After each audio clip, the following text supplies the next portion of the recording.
Sa wakas, Golden State may bagong player na. Huling natitirang roster spot ng Warriors para kay Georges Niang na nga ba?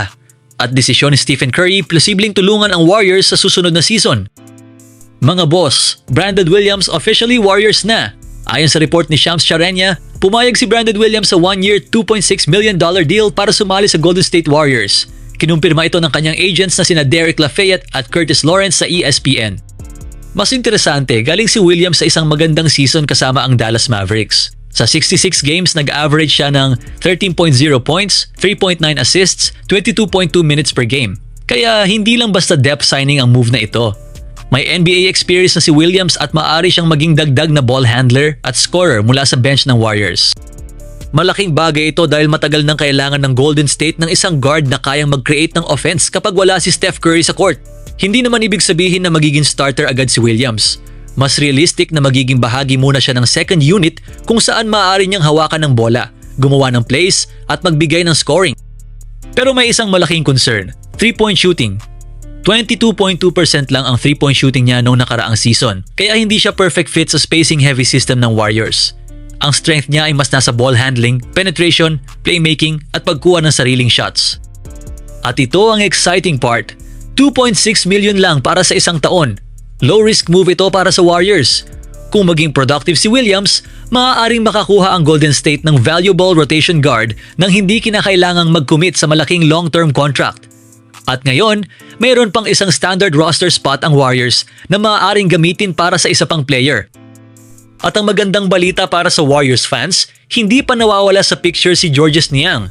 Ayon sa NBA insider na si Mark Stein, matagal nang interesado ang Warriors sa parehong sina Brandon Williams at Georges Niang.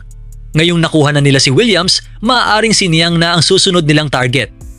Si Niang ay isang 33-year-old veteran forward na may 9 seasons ng NBA experience. Hindi siya superstar, pero may isang skill na napakahalaga sa Warriors. At ito ay ang 3-point shooting. Sa 544 career NBA games, mayroon siyang career averages na 7.4 points, 2.5 rebounds, 1.0 assist, 39.9% 3-point shooting. Ibig sabihin, halos 40% career shooter mula sa 3-point range si Niang. At para sa isang Warriors team na nangangailangan ng spacing at veteran depth, malaking bagay iyon. Simple lang ang role na pwedeng ibigay sa kanya. Hindi niya kailangan maging primary scorer. Hindi niya kailangan magdala ng buong offense. Ang kailangan lang, pumasok sa laro. Mag-space sa floor, mag-shoot ng 3. Gamitin ang experience, magbigay ng quality minutes. Kapag nasa court sina Steph Curry at iba pang offensive players, malaking tulong ang isang veteran na kailangang respetuhin ng depensa sa 3-point line. Ito ang dahilan kung bakit naging interesting ang pag-sign kay Brandon Williams. Noong una, parehong target ng Warriors sina Williams at Niang. Ngayon, Brandon Williams, Warriors na. Georges Niang, available pa rin. At ayon kay Mark Stein, mayroon pa ring isang roster spot na pwedeng mapunta kay Niang. Kaya hindi sarado ang posibilidad. May dahilan kung bakit hindi automatic na si Niang ang susunod. Una, hindi pa nagko-commit ang Warriors sa kanya. Pangalawa, maaaring may ibang NBA teams na interesado rin. At pangatlo, kailangan pa ring pag-isipan ng Golden State kung ano talaga ang pinakakailangan nila sa huling roster spot. Kaya hindi pa guaranteed ang signing. Hindi naman basta-basta ang shooting numbers ni Niang. Sa final year ng unang stint niya sa Utah, nag-average siya ng 6.9 points habang nag-shoot ng napakataas na 42.5% mula sa 3-point range sa 72 games. At noong nasa Atlanta Hawks siya, mas naging impressive pa. 12.1 points per game, 41.3% 3-point shooting sa 28 games. Kaya kahit 33 years old na siya, may napatunayan na siyang kakayahan bilang veteran shooter. Sa ngayon, may isang roster spot pa ang Warriors. At dahil matagal na nilang interesado si Georges Niang, hindi nakakagulat kung siya ang maging isa sa kanilang final off-season additions. Pero kailangan nating tandaan, hindi pa siya signed. Ang siguradong nangyari ay nakuha na ng Warriors si Brandon Williams. Ngayon, hawak ng Golden State ang kanilang huling standard roster opportunity. At si Niang ay nananatiling isa sa mga pinaka-logical na options. Kung matuloy ang signing, maaring makuha ng Warriors ang isang 33-year-old veteran na may 39.7% career 3-point shooting, isang skill na malinaw na kailangan ng kanilang roster. At ngayon, ayon sa analysis, kakaunti ang naging improvements ng Warriors sa roster. Kaya habang papalapit ang bagong season, may tanong kung sapat ba ang current lineup para muling maging competitive. Pero kahit hindi naging agresibo ang Warriors sa offseason, hindi naman ibig sabihin na gusto nang umalis ni Curry. Sa ngayon, inaasahang tatapusin ni Curry ang kanyang career sa Golden State. Malaki pa rin ang loyalty niya sa Bay Area at Warriors organization. Pero may isang napakahalagang development. Sa ika-29 ng Agosto, magiging eligible si Curry para sa isang bagong contract extension. At dito, maaaring magkaroon ng malaking epekto sa future ng Warriors. Ayon sa report, handang ibigay ng Warriors kay Curry kung ano man ang gusto niya. Kung gusto niya ang full extension na humigit kumulang $136.7 million hanggang 2028-29, handa raw itong ibigay ng Golden State. Pero may isa pang possibility.